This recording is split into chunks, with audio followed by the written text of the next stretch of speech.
You can hear it and feel it before you see it. The scrape of oak wood grinding against stone.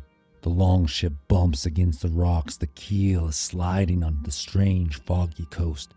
Men stumble forward, boots sinking into the sand, darker than the shores at home. The air, it smells different. It's thick with pine, sharp and clean, and mixed with something sweeter. The breeze is cool, but it's not biting like the north wind. As the fog dissipates, the lush green land reveals grapes. Vines twisted through the trees like ropes, heavy with clusters. The men hallucinate from hunger and fatigue. They see the grapes hanging on the vines, split open under their own weight, red juice dripping into the dirt like blood. Their mouths water before the first grape is even plucked. A river runs nearby, alive with motion. Salmon leap silver into the air, flashing in the sunlight that has peaked just over the horizon beyond them. For the men raised on the harsh lands of Greenland, this feels like a promise. A land rich with food, soft with soil, full of life. The crew whispers, voices low and unsure. Is this the afterlife? One asks. Valhalla? Another say, naming Odin's hall. The old gods still weigh on their minds. You idiots, we're not dead, shouted another. A close friend of Leif said, well then this might be Eden. Leif said it was like a garden. Leif Erikson stayed silent. He jumped from the bow, his feet crunched on the rough shore, his cloak snapping in the gentle gale, a simple iron cross glinting on his chest. He didn't argue with the men's assessment, nor did he try to explain. He only stares at the trees, as if reading some message written in the shadows, looking for clues and cautious of what might be lurking. Overhead, a gull circles and cries. The sound rasps like a warning. The men shift nervously, but the grapes are calling. Some men can't resist and begin to harvest them as quickly as they can, eating whole mouthfuls, chewing seed and stem along with the sweet tart meat of the fruit. Grapes fell to the ground as the men consumed their fill. The fallen grapes squished beneath their boots, staining them dark. Leif felt something about the sound of it all. It was soft, too soft. The birds became silent. Leif could tell there was something out there, something watching. The men laughed louder and louder as they embraced the treasure of the land, but the laughter died quickly when they saw Leif's expression and his watchfulness, like he was seeking out a trap set by an army. They saw his vigilance like a commander or a general. Instinctively, they gripped their axes tighter. Land was beautiful, maybe too beautiful, and these Viking explorers knew beauty can hide unexpected danger, then movement. Not in the brush, not in the river, farther back, deeper than they could see. The men froze, the air grew heavy. There was only waiting, listening, sensing. Someone is here. Is it a Valkyrie? Someone shouted in a whisper. Shh, was the response. Another looked at Leif and said, with a sense of dread, is it the angel with the sword that guards the garden? Is that it? Leif motioned with his hand to calm down and be quiet. Everyone froze in place and just listened. But nothing happened. Nothing was heard until the sound of insects and birds began to call out, like an invitation to continue their indulgence. I've been waiting to tell this one for a while, and I'm excited to share it with you. I love Leif Erikson and his story and his adventures to the west. This one part of his story in particular I've always found fascinating, particularly the fact that a tiny blunder may have derailed the whole mission. There's one thing most people don't consider when they talk about why this Norse settlement never took root. Now, this isn't just history, this is also some legacy, and it's a riddle carved in the edge of the world and written down for us in the sagas. And normally the question would be, did the Vikings really reach America 500 years before Columbus ever set sail? But that's a silly question at this point. So let me say it more like this. The Vikings reached America 500 years before Columbus. The ground itself has revealed proof. Since it's true, why didn't they stay? That's the more important question. Was it the natives and their arrows falling like rain? Was it the journey, the brutal distance, ships struggling across the sea too wide to supply materials or settlers? Was it homesickness, the pull of Greenland's majestic icy shores? Or was it something deeper? Division, greed, the limits of men who dreamed too far. In this episode, we're going to walk through it all and come away with a deeper understanding of Vinland and why it still matters today. Get ready to step onto the shores of Vinland, heavy with grapes and full of promise. We'll gain more insight into a Viking legend named Leif Erikson, quiet, faithful, steady, and his famous sister. She was fierce as fire, and her story deserves her own episode, which will be coming in early 2026. We'll trace the sagas through Newfoundland's turf houses, where archaeologists have found proof that the legends are true. And then we'll face the collapse, the retreat, and the failure to return. Because exploration doesn't always end in conquest. Sometimes it ends in questions. Questions that still echo. What does it mean to discover something you can't keep? Across the Atlantic, from Greenland, Iceland, and the edge of the known world, a trader ended up somewhere he didn't intend and definitely didn't want to stay. His name was Bjarni. He was a simple trader who got caught in a storm. He was blown off course. The North Atlantic fog was thick and he was helpless for a time, a long time. When the sky finally gave way, the fog cleared and the sun returned. He saw land off in the distance. Thick forests, long shores, nothing like the icy coasts of Greenland or the volcanic shores of Iceland. But Bjarni didn't set foot on the land. He was in a race against time. His crew was restless, food rations were low, and his heart was unwilling to risk the unknown. He turned his ship back to Greenland.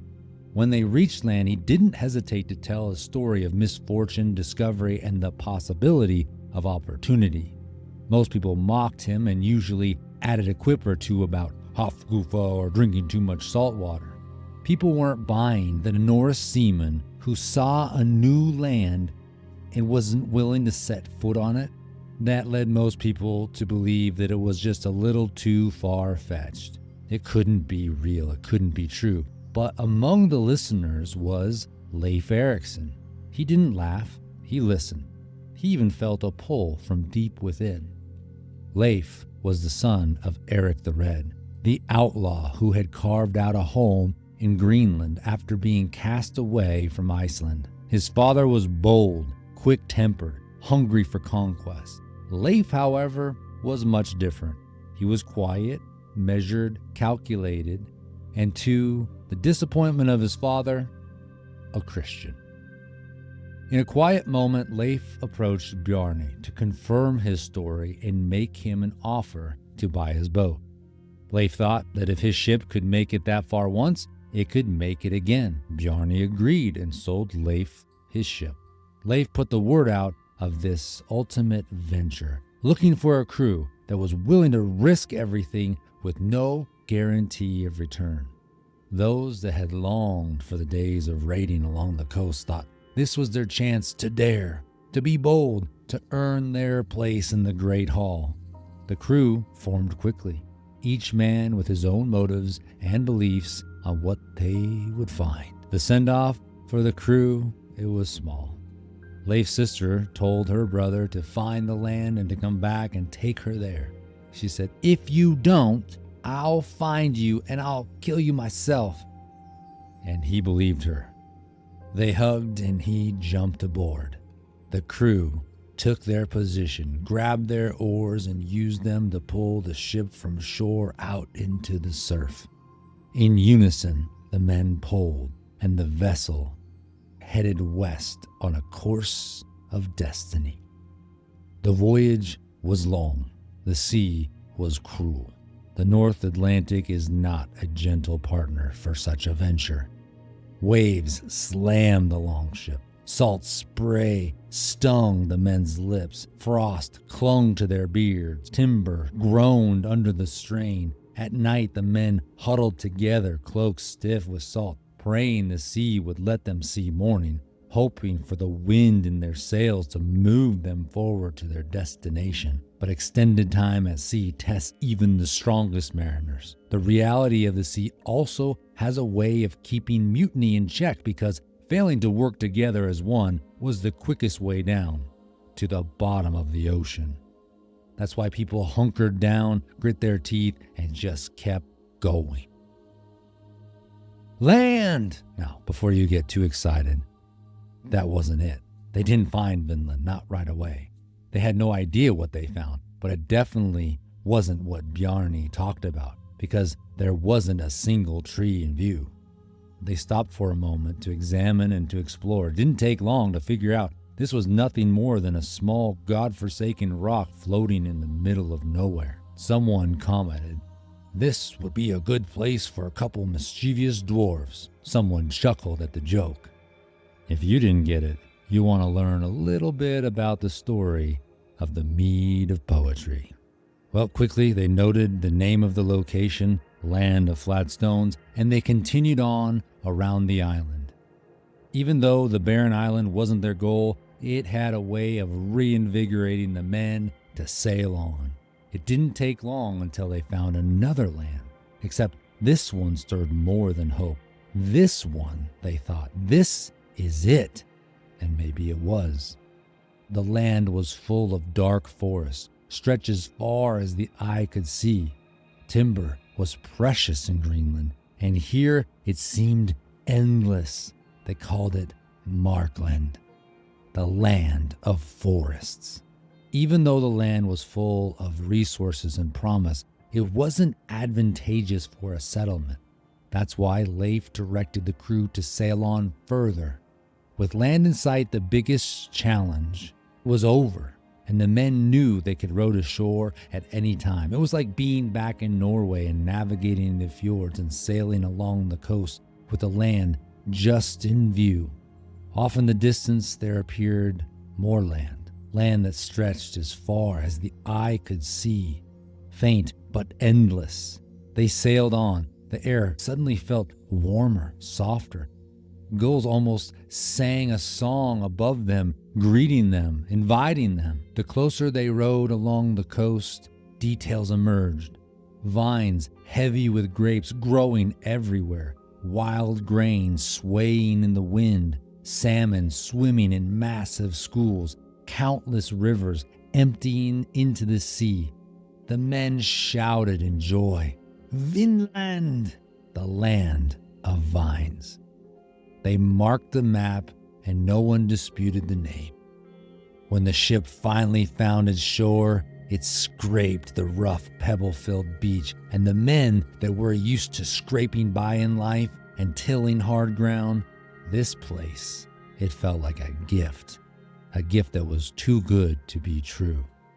They could barely contain themselves. They took their fill of grapes and imagined the wealth of resources minus the bitter, brutal cold of Greenland. They thought, why on earth would anyone ever go back to such a harsh place? Other than to get their families, of course. That being said, the land would soon give them a reason to return. It was such a good reason that Leif never set foot in Vinland again. Well, Leif stood on the shore and he envisioned what a settlement would look like, where to set up camp, establish a system of hunting and gathering, delegating tasks for their survival. He had seen his father start from nothing in a land of nothing, and the magic of his father's ability to recruit families to join Greenland. This brand new settlement. Leif knew all he had to do was bring back the grapes and the wheat, along with the testimony of the men, He wasn't sure anyone would even be left in Greenland after they returned with news and proof. Leif thought surely this was his calling. Like the monk had taught him that God had a plan and a purpose for his life, he thought, this is it. This is my calling. His faith had already given him the courage to sail into the unknown, but now it was giving him a sense of purpose. The only thing left was the wisdom and the leadership to steward such a gift. But what happened when expectations didn't live up to the dream that he had? Would Leif crumble? Would he cave, fade into obscurity? The men, they built shelters, they lit fires, they explored further inland. Days stretched into weeks. They cut timber and filled their ships with cargo. They wintered there. It was cold and there was plenty of snow, the occasional storm that brewed off the coast, but it was nothing compared to the last decade of winters in Greenland. They ate well. They were able to fish all winter long, all but 2 weeks. The fires kept up with the cold, and the fuel, it was endless. They slept in houses warmer than they could remember. The comfort, it began to produce a sense of ease. The men, they knew how to work, and that never faded. But the edge of winter, the narrow bridge of winter that they used to have to navigate every year, it became a lot less difficult virtually overnight. But comfort can be dangerous. It can make men forget what waits in the shadows. It can even cause a person to let their guard down and become much, much less vigilant. At night, they began to hear strange sounds, voices carried on the wind, crack of branches. They wondered if maybe spirits walked in the woods or if other men were watching. Some laughed it off. Some mentioned trolls must live here too. Another, in a mead-filled shout, said, "Freydís has come. She's come to kill her brother for not coming back to get her." Freydís, Leif's sister, was just like her father Erik. She wasn't on this voyage, not yet, but her name was never far from his mind. Where Leif was calm, Freydís was fierce. Where Leif weighed his words, Freydís let hers fly like arrows. Where Leif's faith kept him steady, Freydís trusted her own strength. If Leif's presence brought peace, hers would one day bring fire and even division in her own family. For now, she was still far away. But the sagas, they promise this: Vinland's story cannot be told without her. How do we know about Vinland? How can we be so sure that the Norse were the first Europeans in North America? The answer begins in the sagas. Two of the most important texts that you can find are the Saga of the Greenlanders and the Saga of Erik the Red. Both were written down in Iceland centuries after the events, but they tell of voyages west of each of the lands we've touched on so far. The sagas are not always simple. They most definitely mix history with storytelling, memory with myth, legacy, and lore. But when you read them closely, you see that they give details too precise to be inventions. They talk about salmon so plentiful that it seemed endless. They describe forests, grapes, rivers, and coastlines in ways that match real places. They tell of encounters with native people, of trading, of battles, of blood spilled. For many years, people argued about them. Were they legends or were they real? Just like with many ancient documents, given enough time, it's amazing what the earth will eventually reveal. For us, the answer came in 1960, on the northern tip of Newfoundland in Canada. A husband and wife team of archaeologists found something shocking. They uncovered the remains of a turf house. These were not native homes. The style matched Norse buildings in Greenland and Iceland. They found iron nails, a spindle used for spinning thread, and other objects that showed beyond the shadow of a doubt Norse settlements had been here. The sagas were right. You can go there today and you can feel it for yourself. The wind sweeps off the Atlantic coast. The ground is soft and green in summer, white with snow in the winter. The turf walls rise low like humps in the earth. The remnants of these turf houses are there. You can even step inside reconstructed buildings, and you can smell the smoke and the fire, all for yourself. You can see for yourself the outlines of these original houses alongside of their reconstructed counterparts.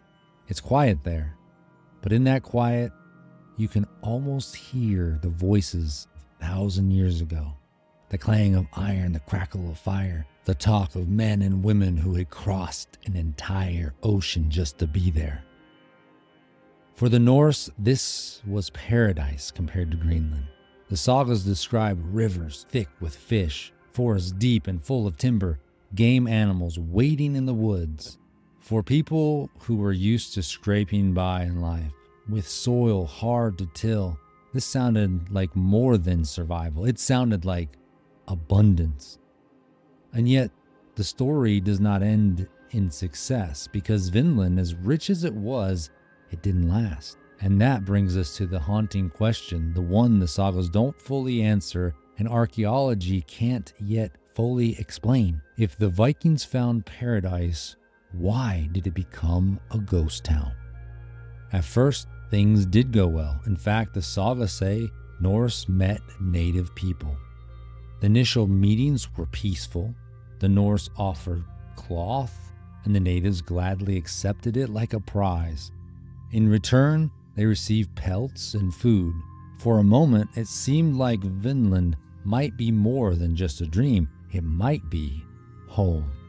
But peace can unravel quickly when the cord is thin and the blade of an axe touches the thread. I'll tell you a couple possibilities of why this settlement didn't last, and then you can decide which seems most reasonable. Now, one story tells of a bull brought from Greenland. The animal, it would bellow. It was a sound that the locals had never heard. Fear began to spread. The natives, they didn't like this foreign beast. Eventually, the people were overcome with deep disdain for both the animal and their new neighbors. Shortly after came arrows in the dark, ambushes, battles, and both sides suffered tremendous loss. The Norse were brave, but they were few. A handful of Viking settlers faced entire groups of native warriors. They were outnumbered 100 to 1.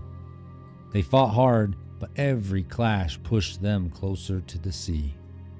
Distance worked against them too. No hope for reinforcements. This was a logistical nightmare, and Leif knew it. Greenland and Iceland were too far away. Viking longships were fast and strong, but they could not easily carry enough supplies across oceans to wage an endless war. Storm season on the Atlantic made the window for sailing narrow. This was a battle that they couldn't win, and they knew it. That doesn't mean that others wouldn't try. They did, with minimal success, or some might say failure, caused by delusion and visions of grandeur. The sagas do speak of greed and of pride, of arguments that cut deeper than swords. Freydís, Leif's half-sister, would later return to Vinland. Now, there's some debate whether she was his half-sister or full sister. Doesn't matter. Her name is carved into the darkest chapter. She quarreled, she schemed, and she murdered her rivals, her own Norse rivals, with her own axe. Her violence stained the soil red and made even her followers despise her. The dream of Vinland, it was fading. What had looked like a new Eden, it was twisting into a graveyard of hope. The land, it was good. The people, they were strong. But the dream of paradise alone couldn't keep them there. Now, there's another story that they say led to the downfall of this settlement. The sagas, they give us an alternative explanation that might explain why Vinland, for all its beauty, never became home to a permanent Viking settlement. The Norse had been trading peacefully with the locals. One of the things that fascinated the indigenous people were the tools of the Vikings, specifically their weapons. The locals' curiosity may have killed both the cat and any hopes of a Norse village in Canada. One of the locals picked up an iconic-looking Viking-made bearded axe. Now, to the Norsemen, an axe was more than a tool. It was a symbol of survival, both at home and in battle. It split timber for homes, shaped planks for ships, and if needed, hooked and bit into shields in battle. It carried status and even honor to the Viking. But to the locals who lived without iron, the axe was strange, powerful, maybe even dangerous. With a quick swing of the nimble axe, a man was screaming in pain and his arm left hanging limp, blood draining and pooling on the ground next to him. Shocked turned to fear, and they looked at the axe like it was cursed, and they threw it into the sea. The tool that had built Norse farms and felled Norse foes was to him a thing of danger and a thing not to be trusted. But to the man to whom the weapon belonged, it meant something quite different. The Norse saw not only their gift of technology rejected, but an heirloom and symbol of pride. The tribesmen now saw the strangers as reckless, even deadly. They had more of these cursed tools, and who knew what they would do with them? Suspicion grew, trust thinned, and soon the land would not support both groups. For Leif, the quiet leader, maybe this was a warning. No matter how fertile the land, peace could not hold. And just like his faith brought him here to Vinland, he would have to lean on it once again when he decided to return to Greenland once and for all. Just because Leif didn't return didn't mean others didn't try. Leif had a brother, Thorvald. The lure of Vinland was too great to resist. So Thorvald, he set sail for Vinland. And maybe it was because he wanted to be like his father, or one up his brother, or maybe he was just looking for a better future for his family. Either way, the end was the same. He arrived in Vinland, but he would never return. As fate would have it, he would die from an arrow shot from the tree line. And as for Leif's sister Freydís, fierce and unbending, her story was blood-soaked and violent.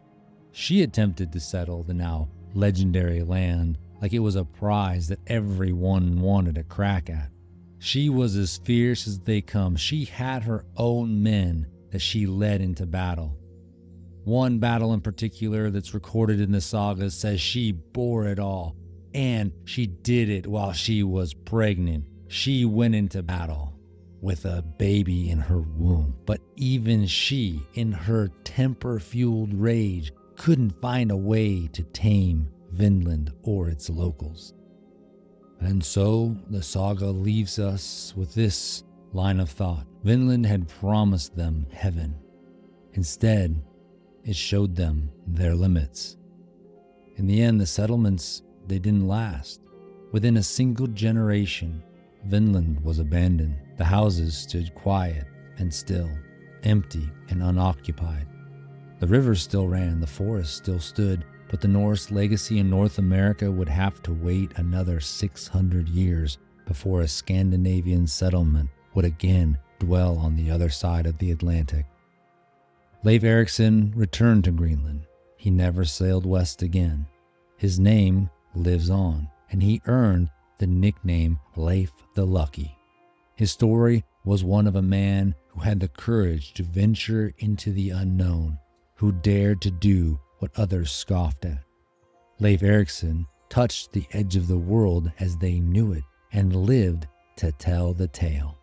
And the tale is still being told and still inspiring people 1,000 years later.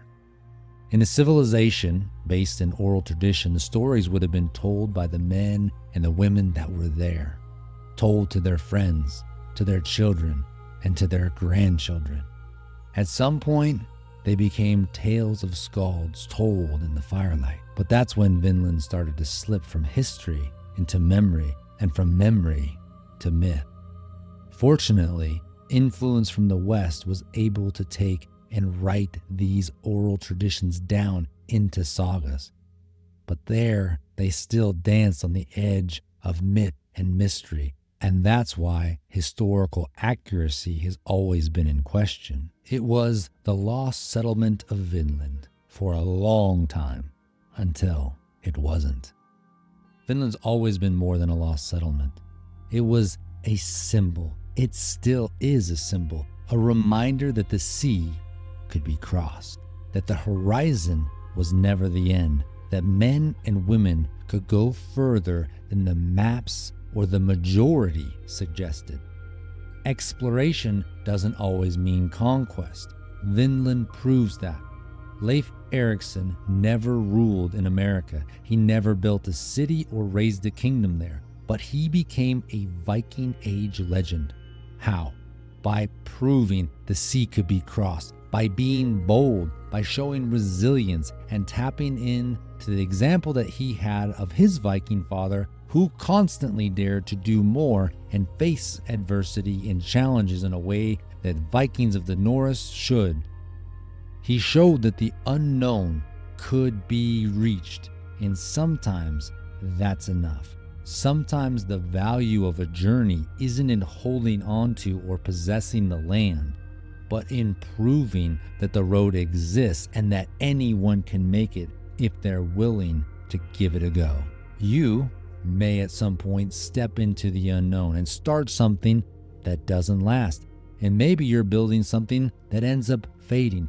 But if you've shown the way, you've opened the door for others. And every failure, bump in the road, detour, they all teach us life lessons that we can use that are just as valuable as success itself.